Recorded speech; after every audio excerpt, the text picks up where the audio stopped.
Alright, before you watch this video, I would like to preface this and fair warn you that it is completely unedited, and that's because I had to reteach myself how to build a character sheet from scratch. So I apologize for how choppy this video is going to be, but I figured it would be necessary for me to upload everything, the entire learning process, start to finish, and this will be a two-parter, just a heads up. So hopefully you enjoy this. I had fun, kind of had fun making it. I'm gonna go ahead and go to bed now.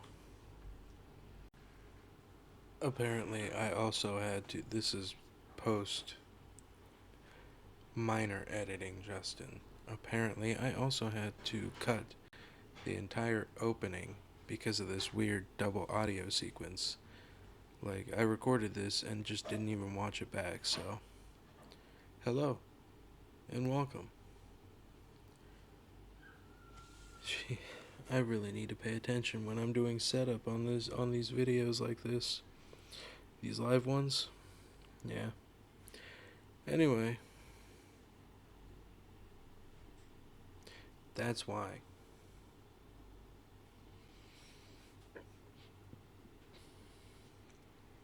So, when I recorded the opening to this video, I did not have the other microphone muted because the video capture device section on OBS has an area for, your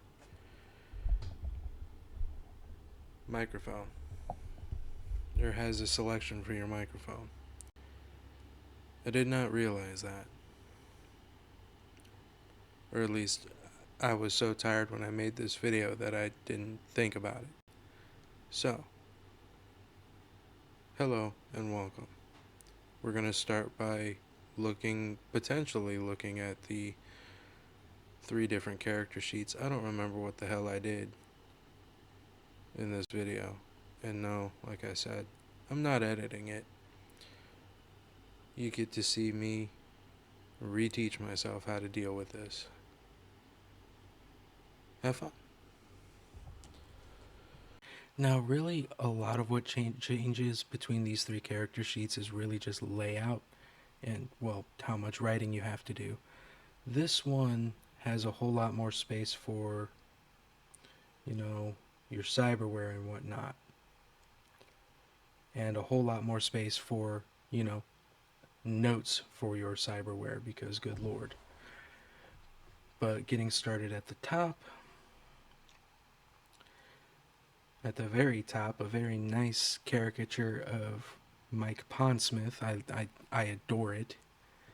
Anyway, so at the very top, you're going to get a lot of your standard type information, what you'll see on every single character sheet, just in different form.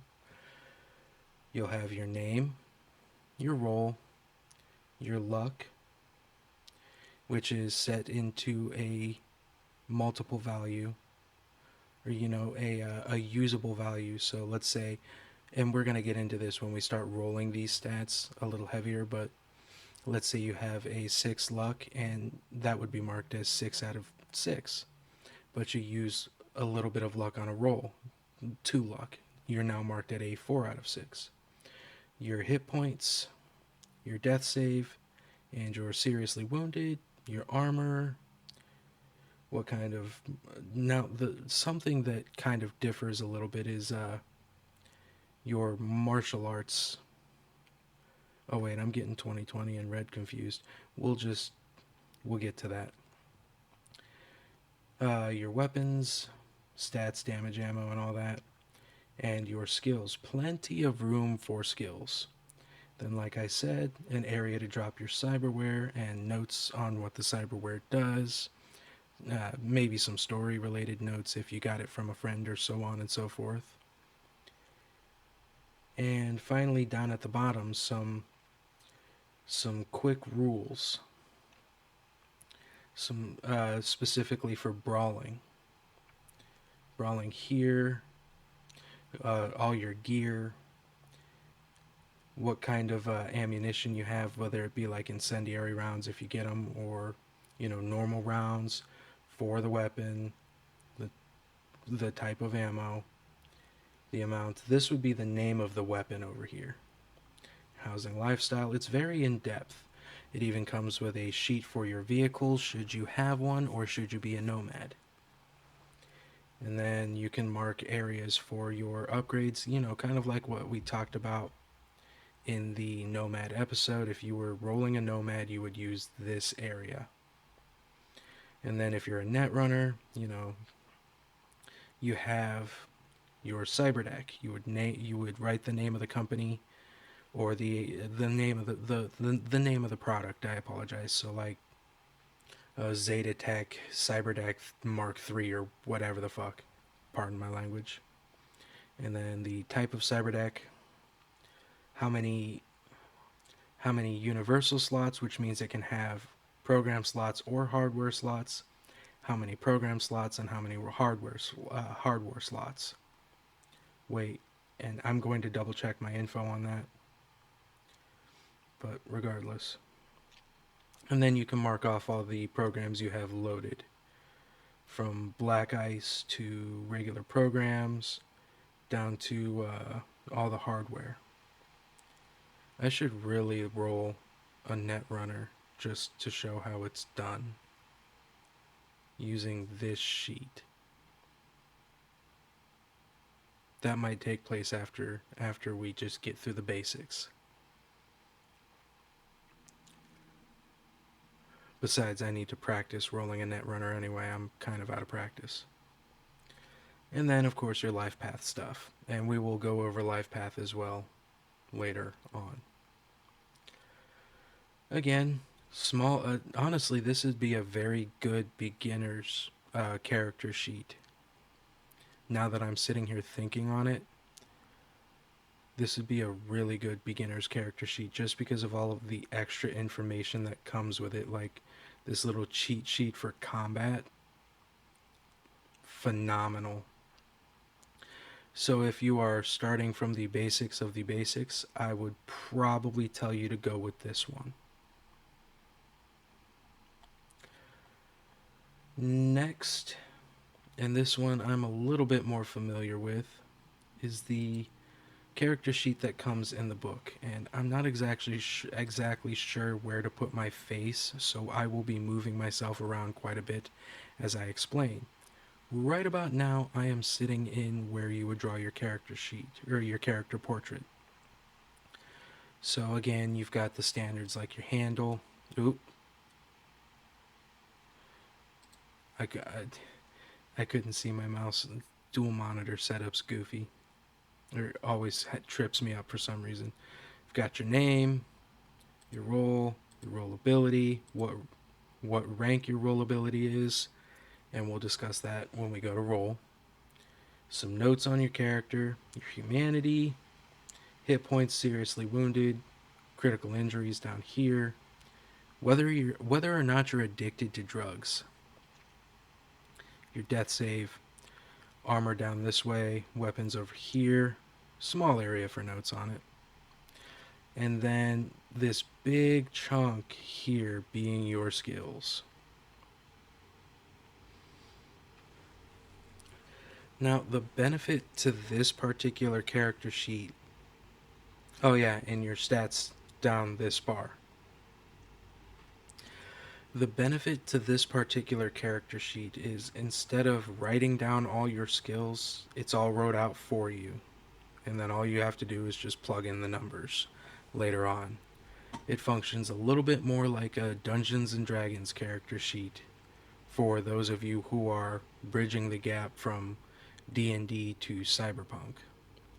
So if that's what you're doing, I would recommend going with this one. And then of course on the next page, where am I going to put my face? We'll put it over here.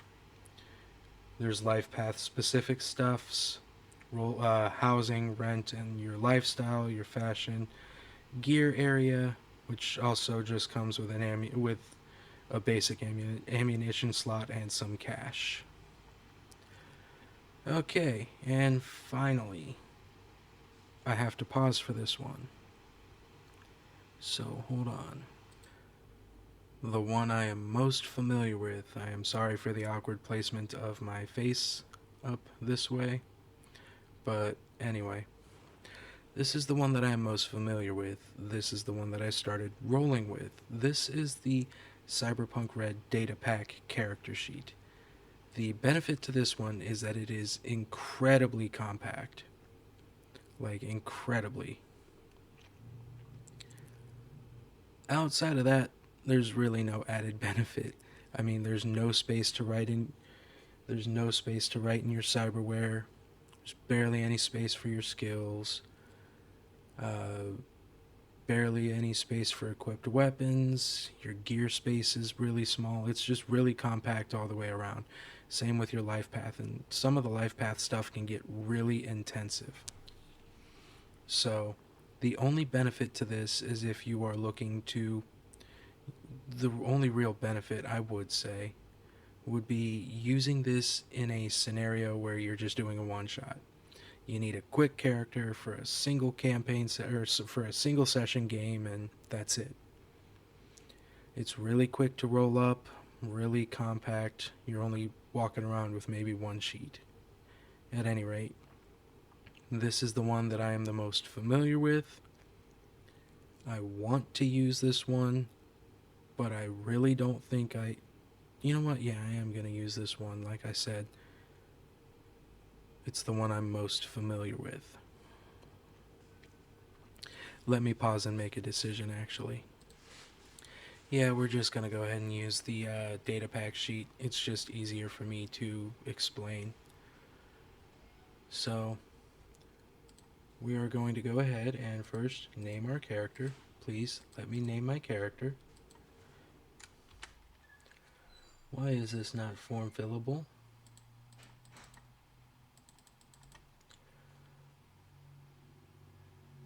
Pausing again.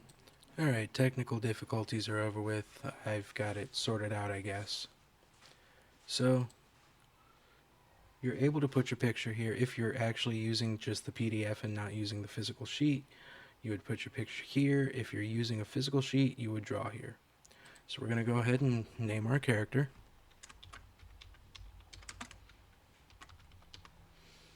Yep, I am naming him Johnny Test. And for the sake of simplicity, I'm going to roll out a solo. So, what the book wants you to do is come all the way down here and do your life path stuff. So you know what? I'm going to go ahead and open a D10 or a dice roller just so that you guys can see. Wait, I might actually have one. What am I doing? Technical pause. I have the dice roller open for when we go to anyway. What the book wants you to do is figure out your life path immediately after getting your roll. I don't like doing that. I like doing all the number stuff first. So we're going to go ahead and get that done and over with. Now if we hop over to the Cyberpunk Red Core rules, we have our stats to be explained. So, intelligence, int, how generally bright you are. As a rule, this is more than sheer intelligence, but also includes cleverness, awareness, perception, and your ability to learn. Your willpower is your determination, characterized by the word will, is your determination and ability to face danger and or stress. This stat also represents your courage and ability to survive long-term privation. This stat is important for determining how much damage you can take. Cool.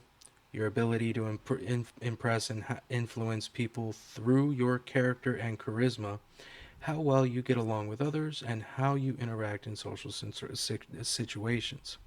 It's how cool you are. My cool's really low because I'm stuttering my way through this entire video. Next is luck. How the gods of chance see you. With a high enough luck, you can tip the scales in your favor. In a game mechanics sense, you can apply points from this stat to offset dice rolls in your favor. However, this pool of points only refills at the beginning of next session. So let's say you go ahead and you roll a 1, which is critical failure. You can take 2 points from that luck pool and add it to that 1 to make it a 3. It's still a failure, but it's not a critical failure. Next is your body. It's your size, your toughness, and ability to stay alive and conscious due to physical mass, structure, or other qualities. This stat is important for determining how much damage you can take. So these two together in conjunction, like you'll see in a minute, will determine your hit points. Also, we went over hit points in the examining the executive class, but I might need a refresher on the formula used. I mean, there's an easy way to do this, but there's an easy way to determine your hit points, which I will show you, but there's also the formula. Anyway, next is your dexterity. It's your overall physical competence as it pertains to balancing, leaping, jumping, combat, and other athletic activities. A gymnast would have a high dexterity. Most importantly, this is the stat that affects your ability to hit things with melee weapons and can help you dodge attacks. So you'll be rolling dex and brawling in melee combat. And finally, the most simple one, movement, characterized by move. Your speed of movement, running, leaping, swimming, etc. See, this is nice because in 2020, running and jumping were separate skills based off of your movement allowance. Anyway, no need for comparisons. We're here to learn. So we now familiarize with ourselves with our stat block, which if we bump over here is the exact same. I'm going to move this tab over. Now there are 3 ways to generate stats. So the easiest option would be to roll a d10 and then just take whatever number corresponds with your roll. So we're going to go ahead and roll just for example purposes. Ready?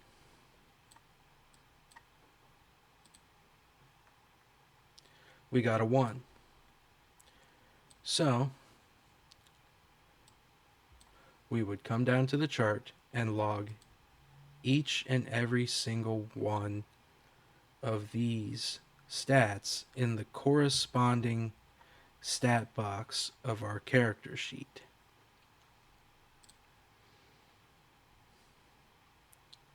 And you would go entirely off of whatever class you've got, whatever class you've picked. In our case, we would use the solo chart.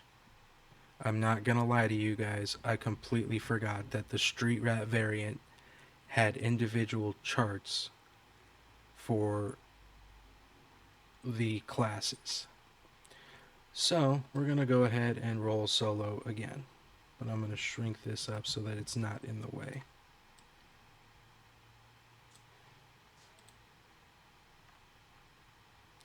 And we got a 6. So we would record these stats. The second variant, and the one that I personally like to use, is the Edge Runners variant. So for each of these stats, you will roll a d10 and pick the stat that you get. Or pick the stat, or use the stat that corresponds with the number. So I need to shrink this down just a tad little bit more. No, I don't. We'll just do it this way. So, for example, for intelligence, now let's go to the solo stat block up here. We'll go to the solo stat block up here and start rolling.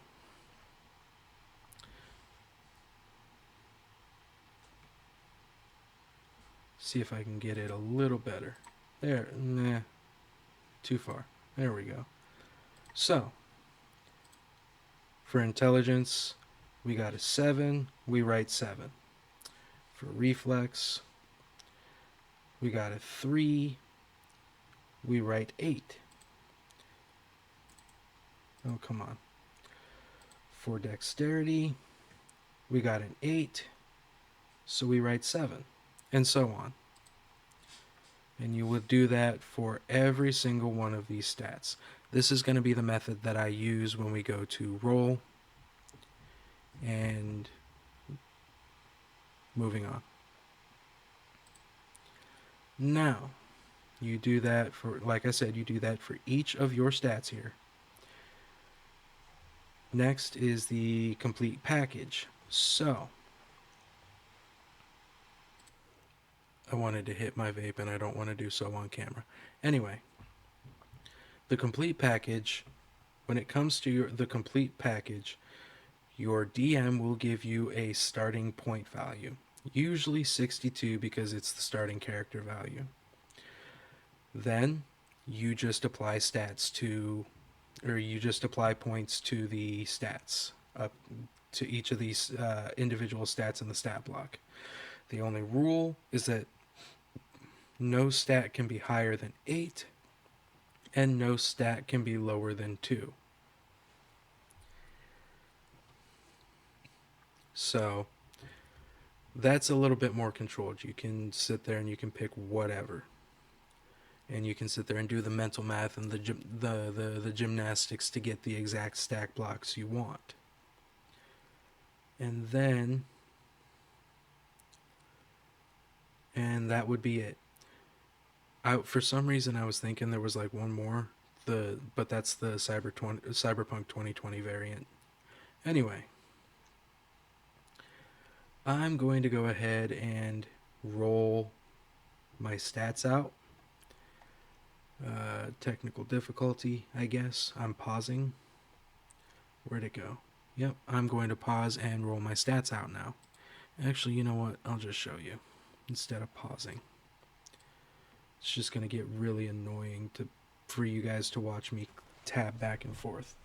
So, for intelligence, we got a 1, which means we're not very smart. We got a 6 here. Go ahead and input that. And then next is reflex. It's a 7. We got a 7. Then dexterity, which is a 4, that makes it a 6.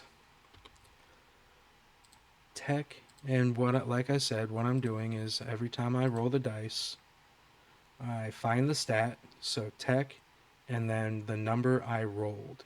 So I rolled a 9, we got a 4. Wow. God, I hope cool is a higher number because he's a solo. Solos, they rely on like reflex, cool, will, and body for the most part. Oh, and dex. Reflex, dex, cool, will, and body. You need those stats to be a little higher. So where was I? Oh, cool. Please be higher. That sucks. Okay. I was hoping for one of these upper numbers. Can I change it? Yes. Am I going to? No. So he has a 6 in cool. Over to will.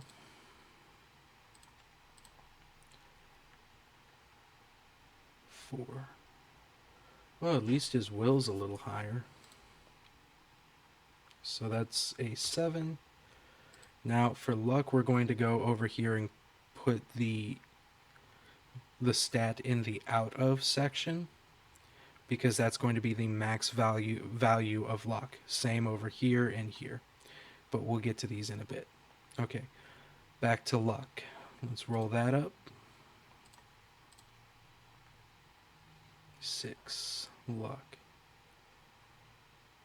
Not bad. He's kind of lucky. His move.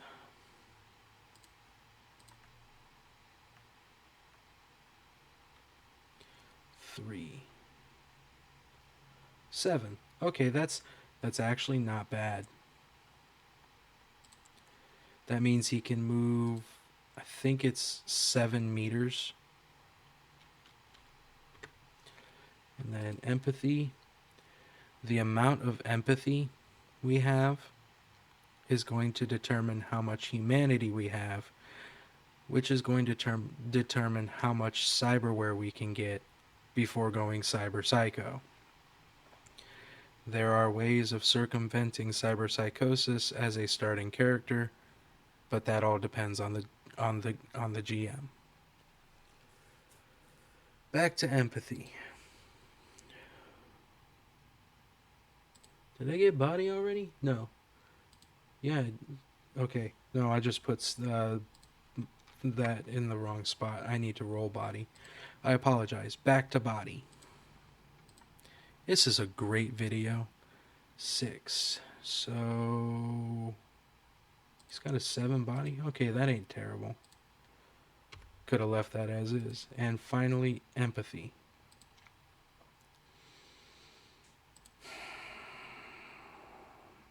High roll, high roll, high roll. Come on. Okay, that's not terrible. We have a 5 in empathy. Gonna minimize that for now. 5 in empathy. Now that we have our starting stats here, all 10 of them, we're going to get our derived stats, our generated stats. So a lot of scrolling later, and we get derived stats. There it is. There's the formula. Okay, so it's 10 plus 5 times body and divided by will, rounding up. So, what's our body and will? Body is 7. Will is 7.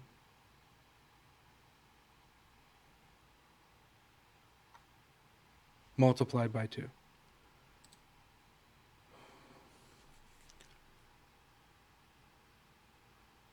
Okay, no wait. Let me consort the guide. Okay, I found it. It is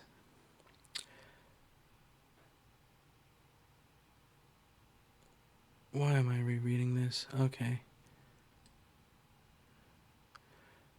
Body plus will divided by 2, which you'll round up to the next whole number, then multiply it by 5, then add 10. Okay, so let's go back. Our body is 7, our will is 7. That makes 14. Divided by 2, you get 7. So, you then multiply that by 5 to get 35 and add 10 to get 45. So, according to the formula, our total would be 45. We'll just mark that. Under hits, by the way.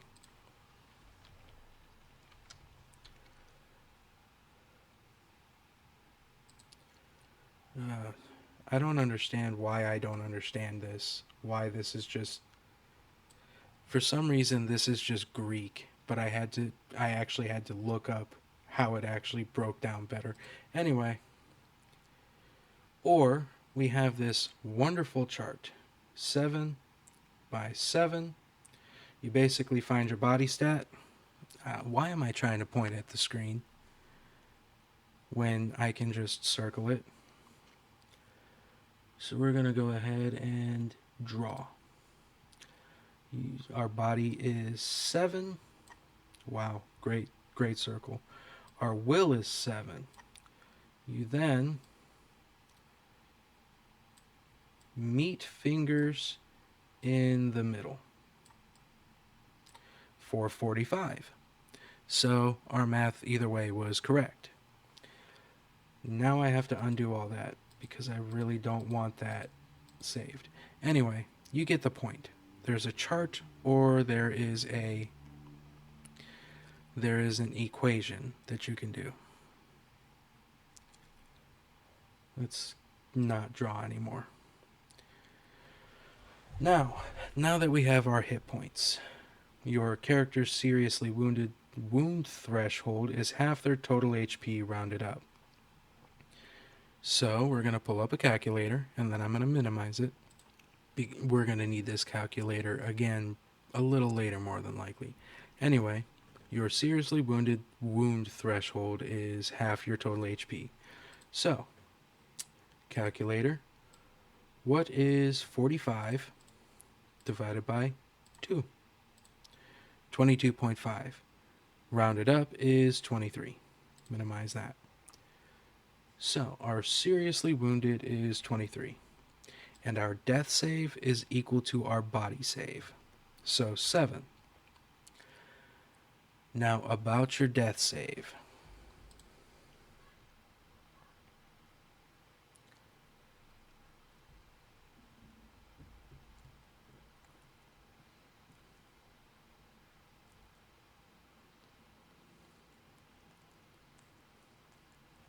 I found it.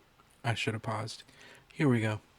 About your death save. At the start of each of your turns where you are mortally wounded, you must make a death save. Roll a d10. If you roll under your body, you live and you can take your turn as usual. If you roll a 10, you automatically fail your death save.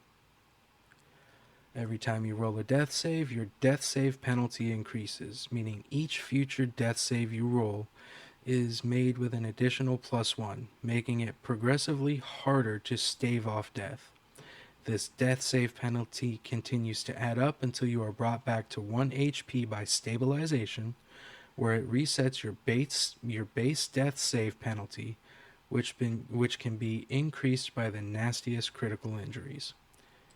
If you fail even a single death save, you die.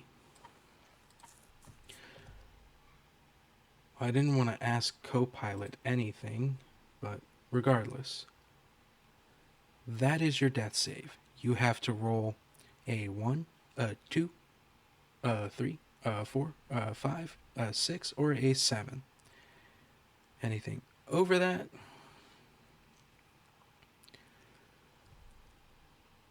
and you fail.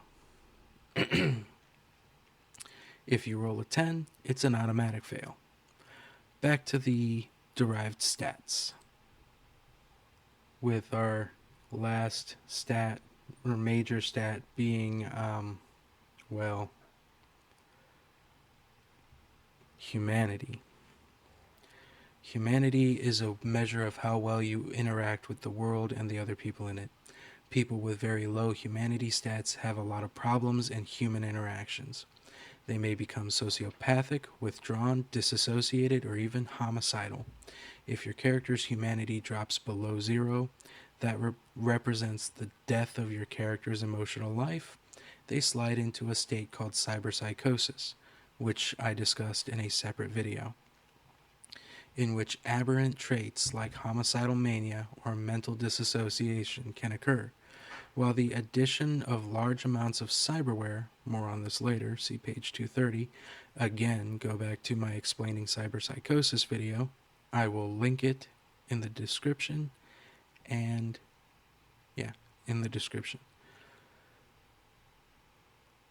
most often triggers this state, other traumatic situations can also push the character over the edge. For every point of empathy the character has, they gain 10 points of humanity. For example, a character who starts with 5 empathy would have 50 humanity. Once again, here's a handy table. Cyberpunk Red really likes its tables. I'm not complaining.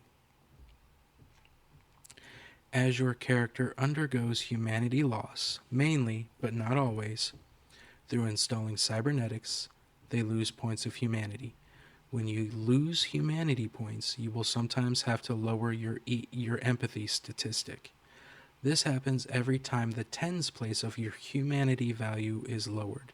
For instance, a character with 44 humanity has an empathy of 4 until their humanity is lowered to 39, at which their empathy lowers to 3. For raising humanity with therapy, go to page 229. Cyberpsychosis video.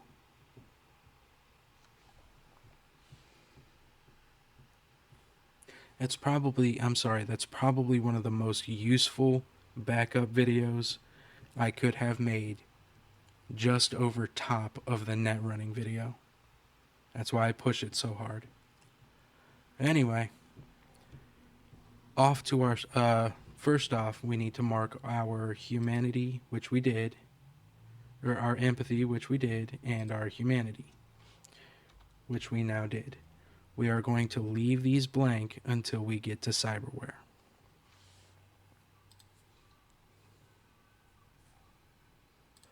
Next up, we have skills. For starters, a skill is what your character can do.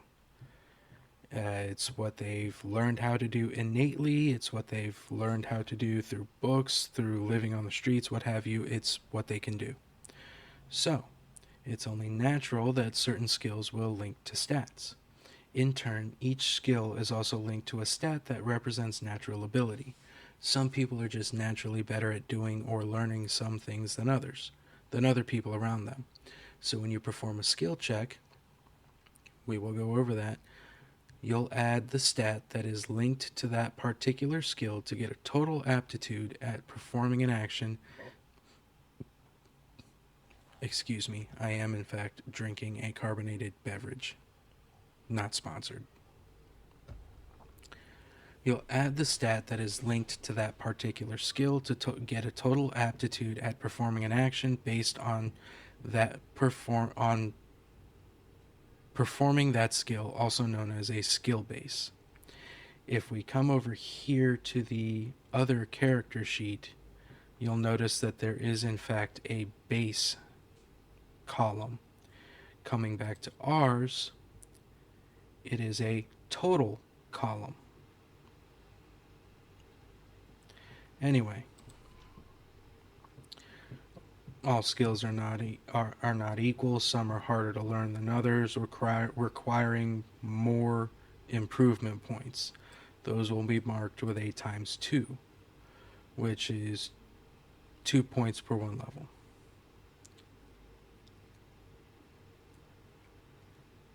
In a Cyberpunk Red campaign, there are 9 skill categories. Awareness skills, it's your situational awareness, how much are you noticing in your environment. Body skills, it's your physical skills. Control skills, which are, driving or so on and so forth, riding animals. How smart, education skills, how well learned are you. Performance skills, how much of an actor are you. Social skills, how good are you at talking to other people. Apparently I'm not good at talking at all right now. Ranged weapons, your ranged weapon skills, which are actually separated. Those are separated into like shoulder arms and handgun skills and bow skills off the top of my head. And then technique skills, crafting skills, your tech skills. So, and these are explanations of each and every single skill that you can get, which we will be coming back to because we need this. Most of Yeah, I was gonna say I have most of that memorized, but I really don't. Um, we will need these right here, and it will become apparent to you in a minute. So, what am I doing right now? Well, I am scrolling down because of this right here. Again, there are 3 different templates for your skills: the Street Rat template,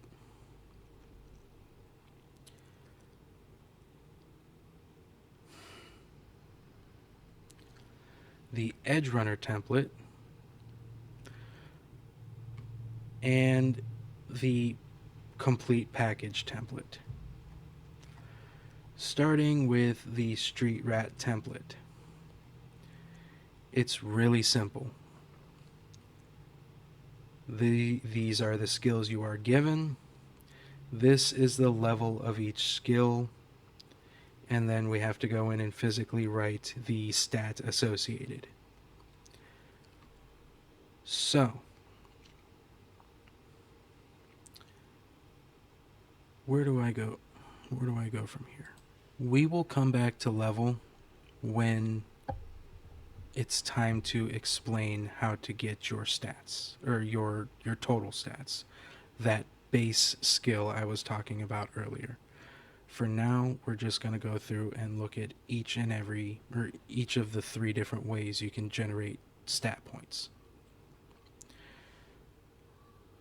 Like I said, with the Street Rat portion, you find your role. Why am I pointing at the screen still? You find your role. In our case, it's a solo, and then we would write down all of these skills in here and the level in here. Next is the Edge Runner. So, you get your skills handed to you, but instead you get 86 skill points to be distributed between your character's skills. Okay? Again, you'll be marking that in the level areas. However, you know what? Rewind time a little bit. No skill can be higher than 6 or lower than 2. Kind of like with your stats, no stat can be higher than 8 or lower than 2. And then you have to have certain skills at least level 2. Athletics, brawling, concentration, conversation, education, evasion, first aid, human perception, language, which is street slang, it'd be the slang of where you grew up, local expert, your home, again, where you grew up, perception, persuasion, and stealth. I don't know why I went robotic on the first couple stats. So those all have to be at level 2, which, again, as you see up here, a good chunk of the ones that he has up here, sorry. A good chunk of the ones that he just mentioned are sitting at the base level of 2.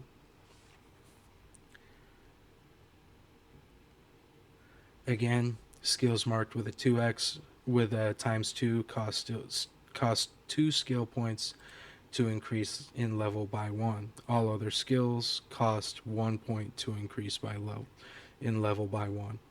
So, auto fire. Let's say your auto fire was 4 and you've got like 2 skill points left. You would have to burn those 2 skill points to raise your auto fire to level 5, versus only burning 1 skill point to raise your handgun level to 5, and then maxing out at 6. This is rough. Anyway, and there's the example, and then again with the complete package, you will again get 86 skill points to raise up any skills you want.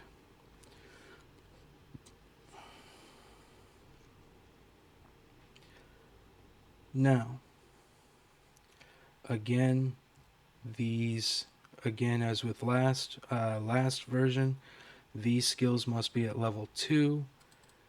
You have a level cap of 6. However, you don't have a lower level cap of 2 anymore, which means any skill that you were thinking of putting 2 into, you can put 0 into, and then just pick random skills. And then, of course, you've got to get your languages.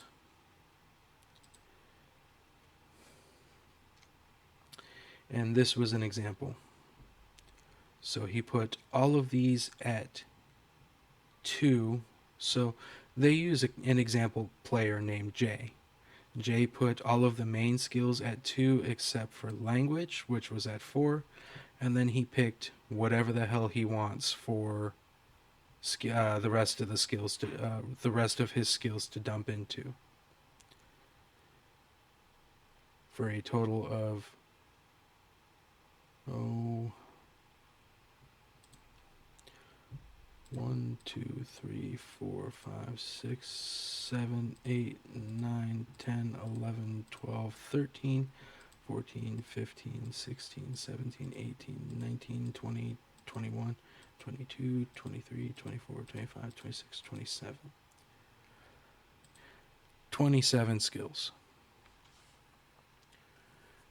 This is going to be a long video. I'm going to have to cut a bunch of stuff. Anyway, that is the complete package.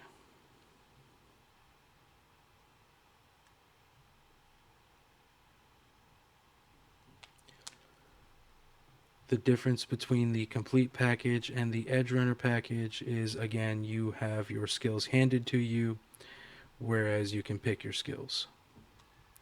So I'm going to go ahead and I'm just going to use the Street Rat package, and I'm going to mark all of the skills and their levels.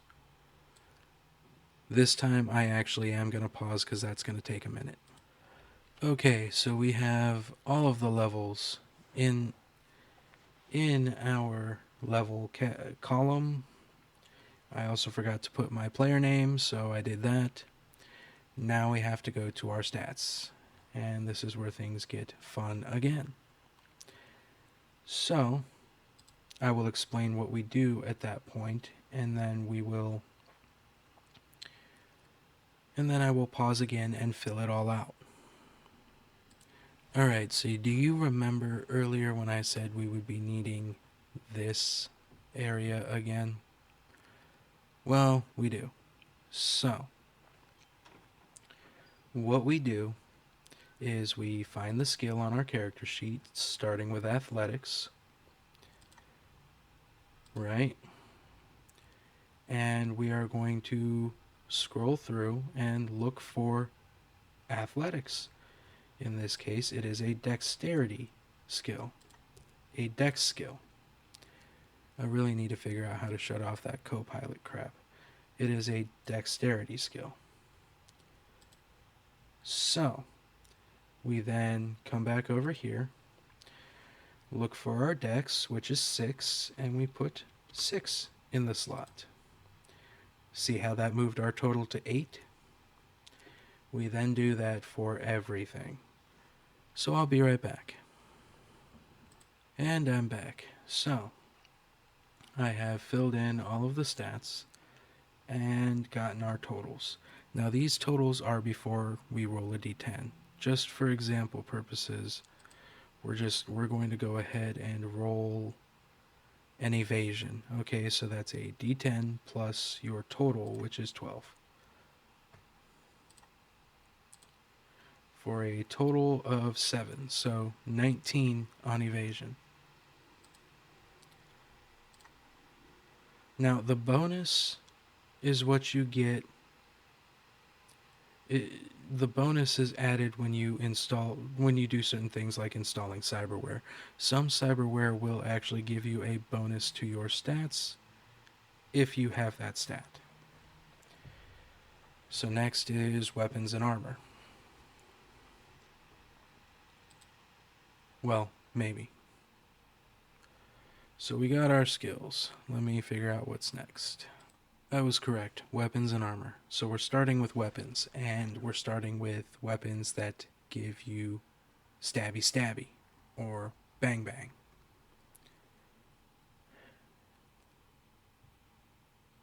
I need to quit while I'm ahead. Now this is going to show you how to read the melee weapon table. I'm going to adjust my microphone really quick because I'm going to be spending a whole lot more time looking at the screen than anything else. I'm going to have to edit that out. I have so much editing to do. Adjustments have been made. As I was saying, how to read the the melee weapon table. You've got your melee weapon type, it's the classification, and I'll explain these again. Example melee weapons, number of hands required. And that's based entirely on what weapon you're grabbing and not the classification. For example, a combat knife is going to need one hand, whereas, a greatsword's going to need two hands.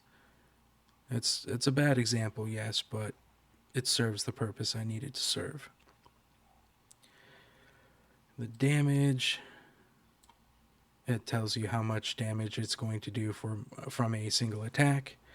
Rate of fire, how many times can you swing that weapon in a single attack action?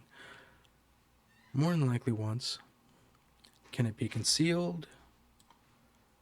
And how much money is it going to cost? It's priced under Eurobucks, or EB is the abbreviation. But because I am somebody who came from Edge Runners to Cyberpunk Red and then played 2077, I've been referring to it as the Eurodollar or the Eddy.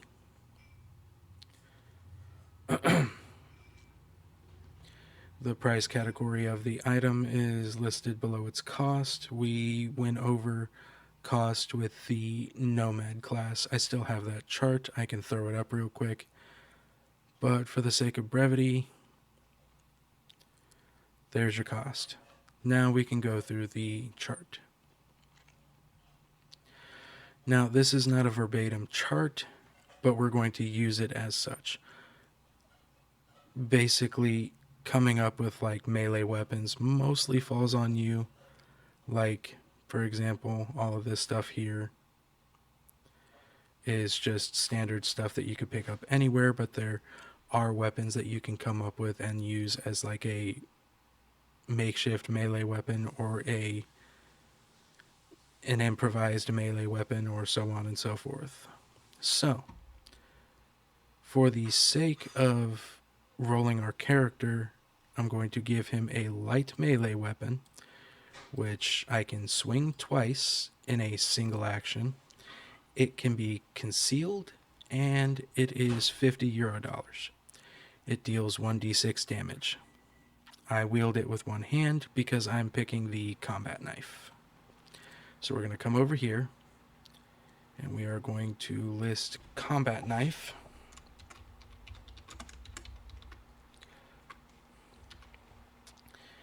And basically just follow the chart. So again, but it's not going to tell you how many hands is required. You have to write that in your notes. We're going to get damage, which is 1d6.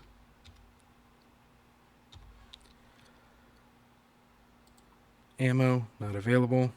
Rate of fire is 2. And I'm just going to put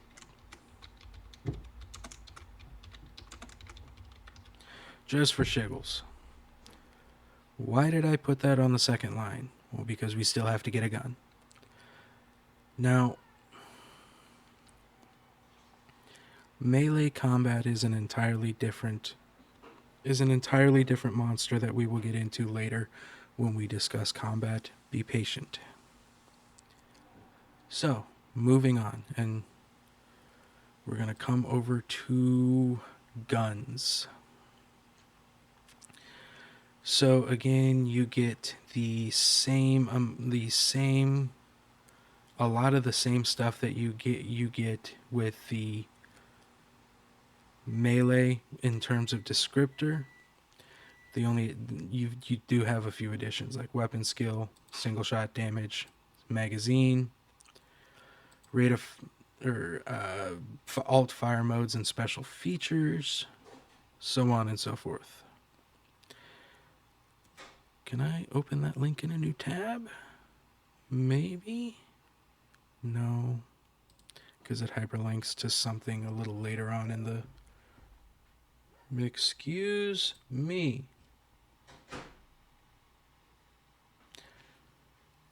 That was my USB drive with all of my backups on it, trying to open itself. Anyway. So, where can I go?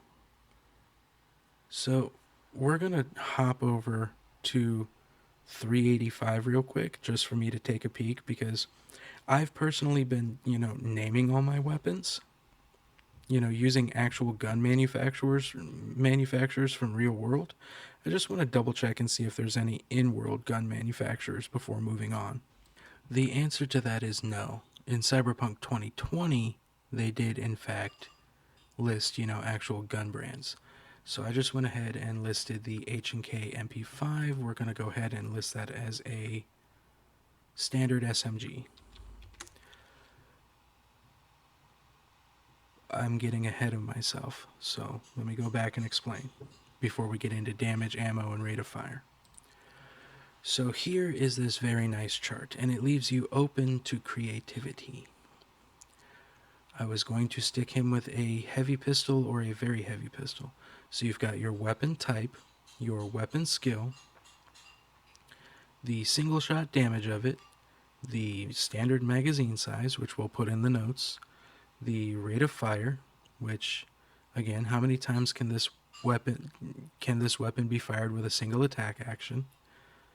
How many hands are required, which for an SMG is technically 1. It can be concealed, and it is $100 euro bucks, whatever. Now, this also comes with an alt fire mode called auto fire,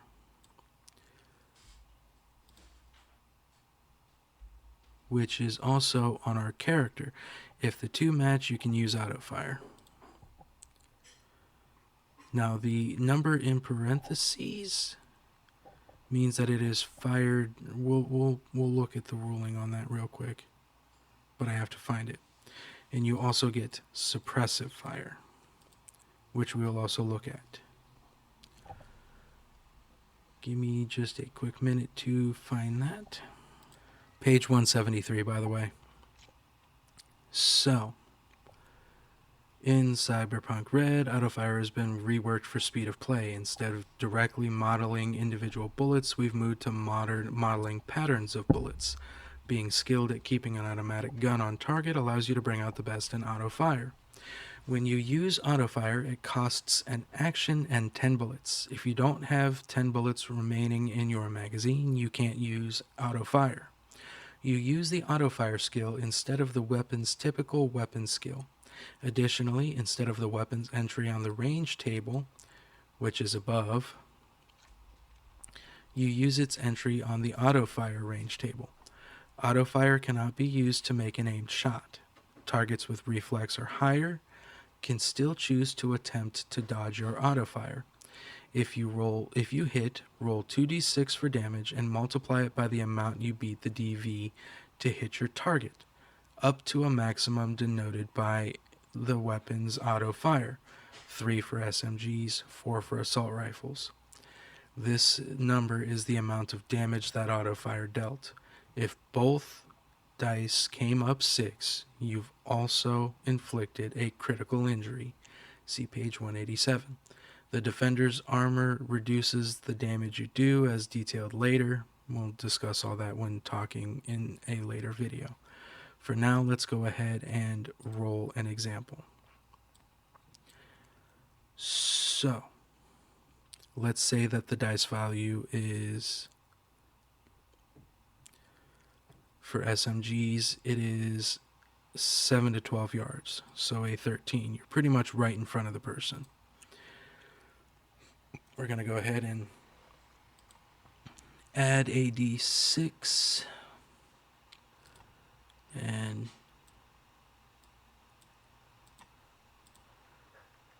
well, I didn't want to roll both, but you know, I wonder.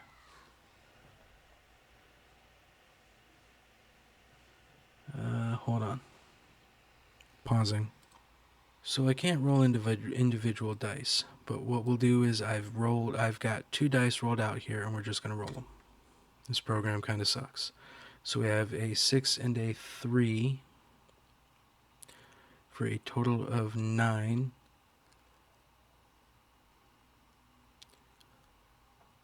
Plus the auto fire skill.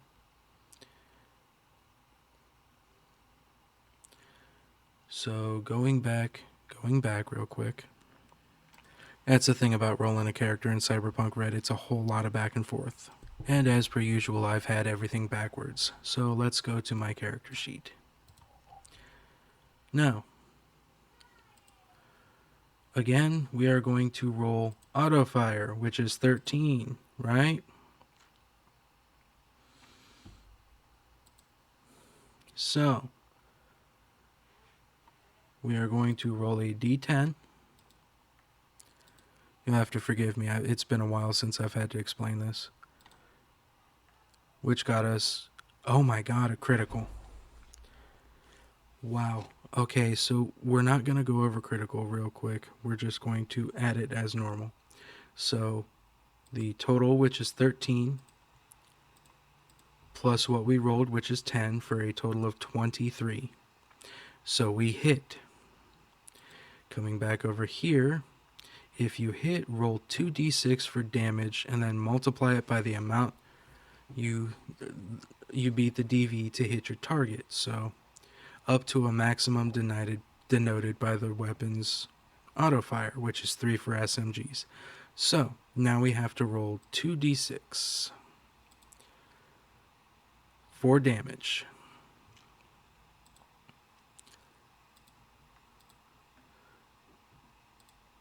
And we've got 6 damage times 3 for a total of 18 damage with auto fire. Just to recap, when you use auto fire, to roll to hit, you roll your auto fire skill, add the d10 result, and if you hit, you roll the 2d6 to get your damage and multiply it by 3 for SMGs or 4 for assault rifles. There we go. I probably didn't need to explain that, but I did anyway. Where was I? Before moving back to get our armor, now that we have weapons, there's also suppressive fire, which is found under the SMG category as well. So, you also, starting the same as auto fire, you have to have 10 bullets. Then everyone on foot within 25 meters or yards out of cover and in your line of sight must roll will plus concentration plus d10 against your reflex plus auto fire plus d10. Anyone that fails must use their next move action to get into cover. If that move action would be insufficient to get into cover, they must also use the run action to get into cover or as close to cover as possible. So, with auto fire, you're just spraying and praying. With suppressive fire, you are looking to keep an enemy on guard effectively. Now we can go back and get armor. Not armor, but finish the weapon category. Now let's finish filling this form out. So for our standard SMG, we've covered auto fire, which is 3, and suppressive fire. Like I said, auto fire on the gun is different from auto fire your skill. We can now add shot damage, single shot damage, which for the standard SMG is 2d6. we will come over here and type in 2d6. The amount of ammo you have. I've always treated that as, how much ammo you're actually carrying on your person. So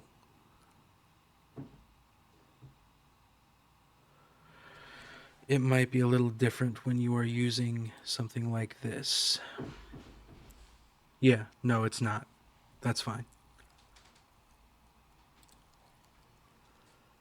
So we're just going to mark ammo as, we'll just say 90. 90. Come on, 90. There we go. With a rate of fire of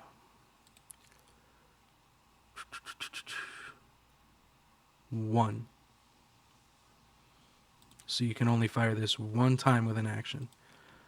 And then we are going to put 30 round mag.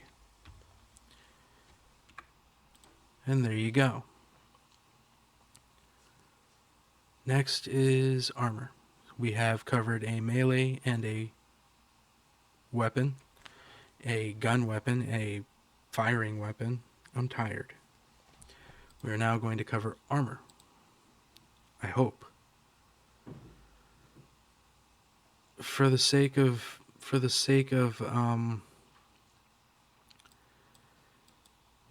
brevity, we're not going to do anything with the exotic weapon table, just for the sake of brevity, or weapon attachments. That's a little bit advanced. So now we are getting armor. This is going to be fun. So you either have body for your head or for your body, your torso. Now, here is how this works. Armor does not stack. Okay? Let's say that you have a headpiece at an 11 stopping power, which I'll explain in a minute, and a chest piece that has 12 stopping power. You do not have 23 stopping power. Your defense is not 23. It is 11 for the head and 12 for the body. So if somebody is shooting for your body, it is blocked off by 12. If somebody is shooting for your head, it is blocked off by 11. I want to just get that out of the way. And should the damage be greater than the stopping power of the armor, what happens is the armor is ablated, which means you subtract 1 from the stopping power. So let's say that you got hit in the head and the damage dealt was 12, but you only have 11. You would go from 11 to 10.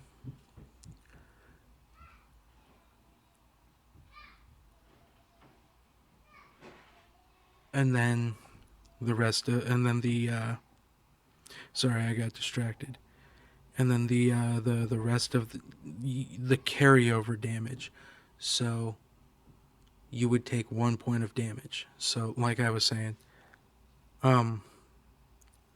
you get hit in the head, your armor goes from 11 to 10, and you still take 1 point of damage because the damage rolled was 12.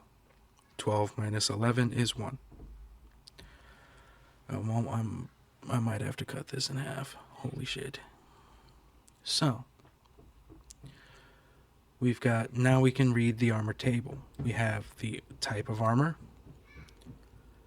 It's what we generally call it. There are a lot of brands, but this is the generic title. Yes, I just read that instead and acted like I just said it. The armor description, it's what it looks like and what it wears like. If it has any special stuff, that's where it'll be. The stopping power. That is how many points of damage from an attack the armor can stop before it reaches your body. Remember that 12 minus 11? That's the 11. The armor penalty. How much does the armor interfere with the ability to move and respond while wearing it? So let's go back to our solo. We have a body of 7. Let's say we are wearing a piece of armor that gives me an armor penalty of -1. We now can only move 6 meters. And finally, how much does it cost? Now we have this very nice chart.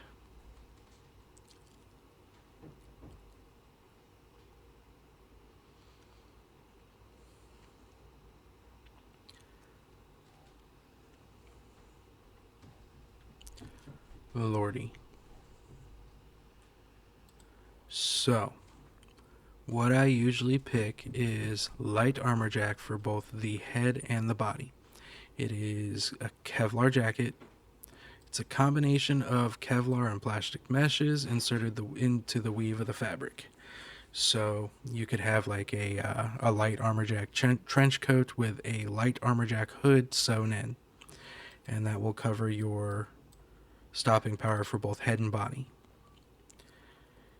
Now, you could get something a little higher, like medium armor jack, which has some solid plating, and it's reinforced with Kevlar. Again, that'll give you more stopping power, but you will lose -2 to your reflex rolls, your dex rolls, and your move rolls.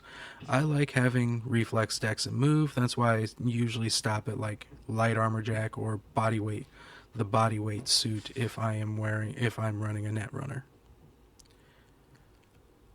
And that's where I stop with that, because that's pretty much it. I've explained how armor works. So we are going to go ahead and come over to our character sheet, and I'm going to put light armor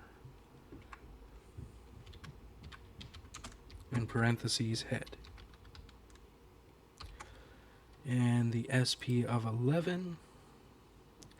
Now, you know what? We'll go ahead and give him medium armor jack. No, yeah, so 0 here, but medium armor jack, body for 12, and -2. And normally this would all cost money, which means your GM would give you a set amount of money to work with so that you can buy all this stuff. And that's our weapons and armor filled out. Now for the cyberware. You know, this video is already an hour long, and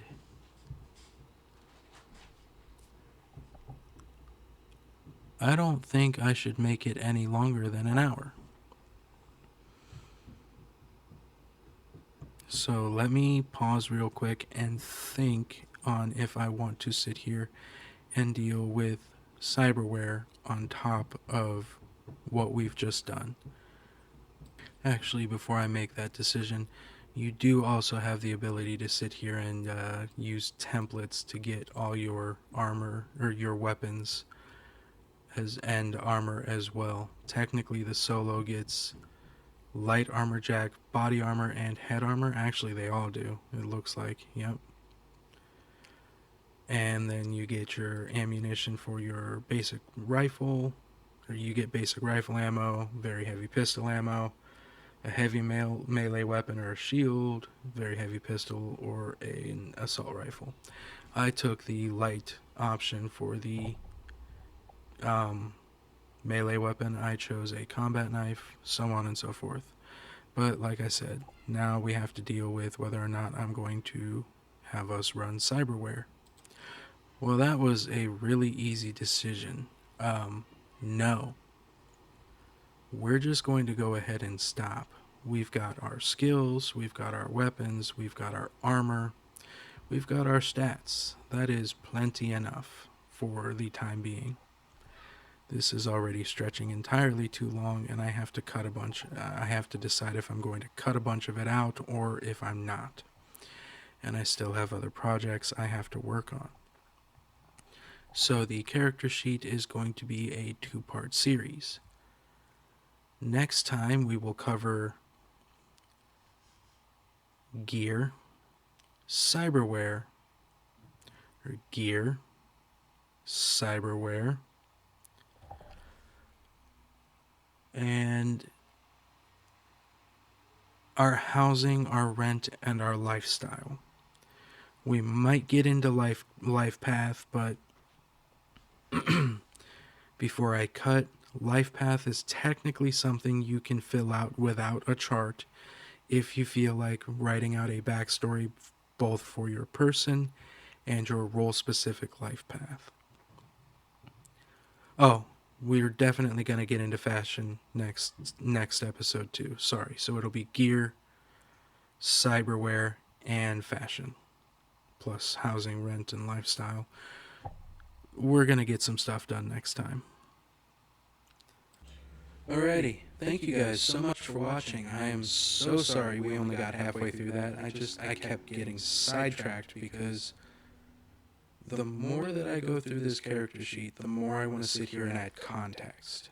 And the more that I add context, well, the longer the video gets. So, we're going to cut here for now. Again, thank you guys so much for watching.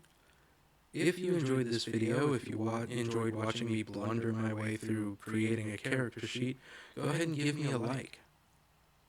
And maybe share me around and a subscription. Please. All of that support goes a long way. I want to make something out of this. Or at least try. So, thank you. I'm really tired. So I love you all. And I will see you later on.